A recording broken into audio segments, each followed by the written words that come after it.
De la Gala 42, cunoscându-i pe toți cei care urmau să intre în cușcă, stau cu sufletul la gură să văd care renunță, care lovește mai puternic, care va câștiga această centură.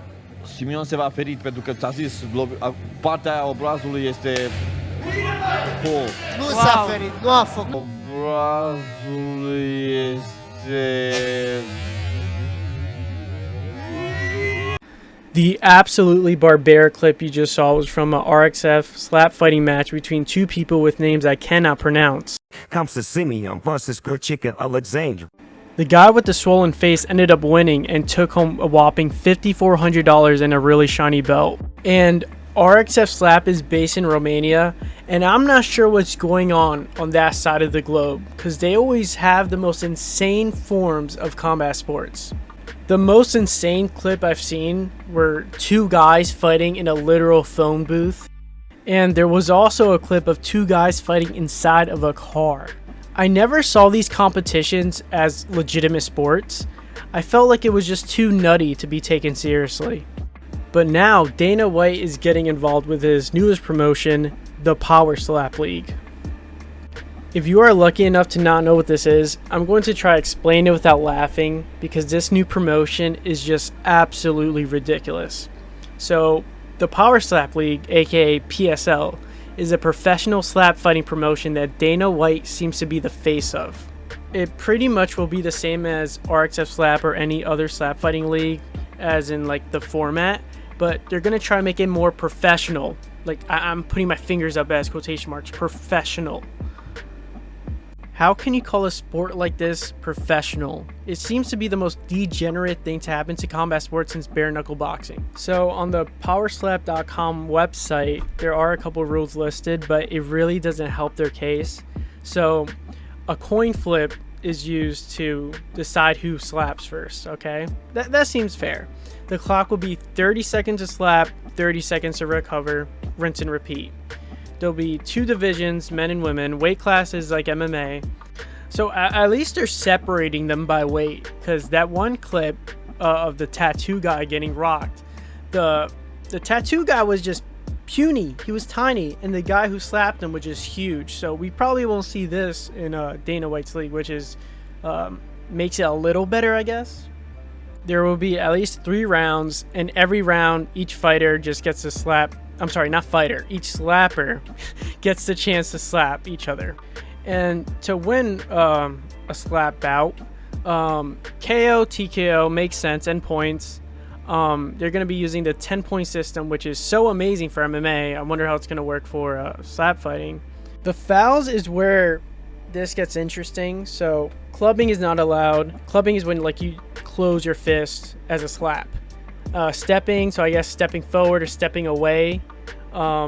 Illegal wind up. So the way it works is the slapper has to call what hand they're going to use, so left or right, and they need to call when they're going to land their slap. So if they call 1, that means on their first swing it's going to be a slap, not a wind up.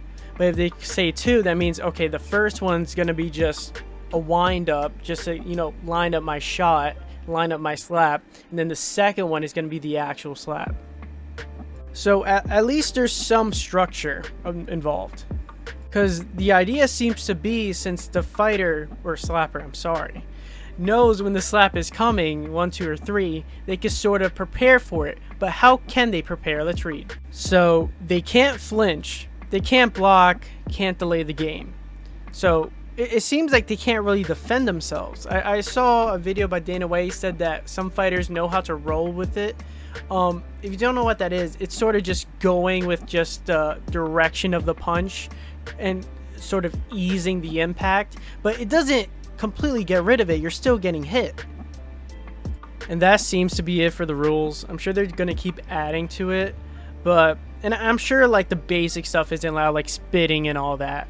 But with all that being said, even with the rule set, it still doesn't sound like a legitimate sport.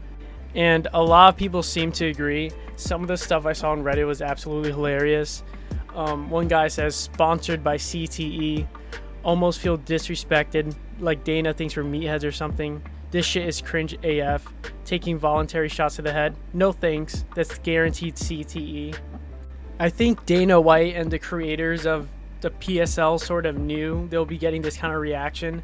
So they're not kicking off with a live event or anything like that. They're kicking off the PSL with a reality show. It's pretty much the same thing as The Ultimate Fighter, and we know The Ultimate Fighter helped the UFC gain popularity. So the show is called Power Slap Road to the Title. Not as cool sounding as The Ultimate Fighter, but they managed to get this show on TBS.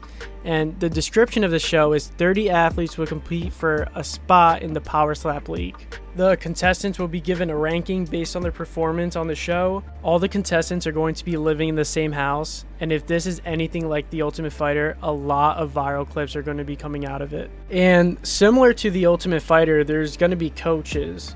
And the two coaches are Darius the Destroyer and the Wolverine. And apparently these guys are the real deal. So Darius is only 22 and he's undefeated. And the Wolverine is like 7-3. But his only 3 losses are to Darius. And they're going to be fighting on pay-per-view for this badass looking belt. So the description of the show sounds pretty interesting. But the show's debut was a bit of a flop. So on Wednesday nights, there is a professional wrestling program called AEW Dynamite that plays from 8 p.m. to 10 p.m. And Power Slap was scheduled to come right after that. So AEW Dynamite had an average viewer count of 969,000 people. Power Slap had an average of 295,000 people. Don't get me wrong, 295K is still a lot of people, but that's a big drop off from AEW's viewer count. I was watching this show and I just couldn't get over of how ridiculous this whole thing is. So Dana is just sitting on the couch watching these guys get absolutely rocked. And judging by Dana's reactions, he doesn't even seem too interested in the whole thing. And I also find it interesting that a year ago, he was saying how he didn't like bare knuckle FC, but now he's involved in a sport that's way more dangerous and dumb. The organization or what we can do to make sure this doesn't happen. Well, let me start here. First of all, is anybody shocked? I mean, in bare knuckle fighting, you know, I'm not a big fan. You have two fighters just taking blows at each other until one of them drops or the fight ends. None of them could defend themselves. There's no technique to it. Like, I'm sure there's a correct way to slap, just like there's a correct way to punch, kick, etc. But there's only 2 variables in this sport. Slap hard and take a hit. Rinse and repeat. There's nothing a fighter could do strategically to up their game. There's no strategy behind anything in this sport. How would a coach draw up a game plan for their fighter? Is a coach even needed for this kind of sport? And I already know the careers of these slappers are going to be super short just because they're taking so many unprotected hits to the head. And Dana White said the most ridiculous thing I've ever heard him say. So he implied that Power Slap is safer than MMA just because the slappers are taking a maximum, I think he said 10 slaps to the head, while MMA fighters are taking, hundreds. So he was probably just pointing at like a Max Holloway fight or something. But the thing is about other combat sports is that you are told to defend yourself at all times. In Power Slap, you're told not to. So I just could not believe that he was talking down on the sport, MMA, which made him a billionaire. They take 3 to 5 slaps per event. Fighters in boxing take 300 to 400 punches a fight. Just to promote this joke of a sport called Power Slap that I know deep down inside he really doesn't believe in the same way he believed in MMA. The most shocking thing about Power Slap is how it was approved by the Nevada State Athletic Commission. And when I found this out, I just had to dig deeper and figure out how the hell this sport made it through. And what I found was pretty interesting. So one of the things the commission does is regulate boxing and MMA to ensure it remains fair and safe. I'm not even sure I should use the word safe for this sport, but you get the idea. So one of the owners of PSL is Fertitta Capital, which consists of Lorenzo and Frank Fertitta. Lorenzo Fertitta was a commissioner for the Nevada State Athletic Commission between 1996 and 2000. That's not really that notable, but I felt like it should be mentioned. What's actually concerning is that one of the commissioners currently for the Nevada State Athletic Commission was employed by Lorenzo Fertitta, and her name is Stacy Alonso. She was the Chief Marketing and Innovation Officer and Senior VP of Marketing for Station Casinos, which is owned by the Fertitta family.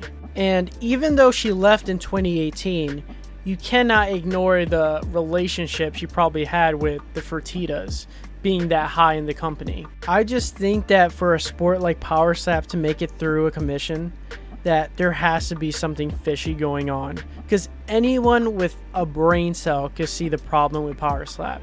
And I'm really curious to see if any other commission will allow this sport. I really don't think they will. And let me just clarify, I have no problem with the slappers. I get it, they're trying to make money, they're trying to better their lives. I'm sure they worked hard to get there, and I'm not trying to cut any of the sacrifices or hard work they made short. My criticisms really are for the people on the top, the people that are not going to be injured from this, the people that are not going to be affected long term by this, the people that are going to be making most of the money.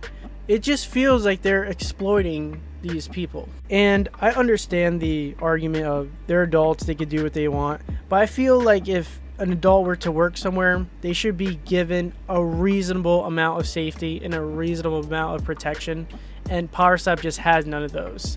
The mouth guard and the earplugs and having a doctor on standby, that really isn't enough. In the meantime, I don't think I'm going to keep watching the show.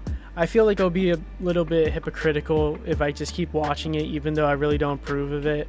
I just hope no one gets seriously hurt from this idiotic sport in the meantime. But that's all I got for today. Peace.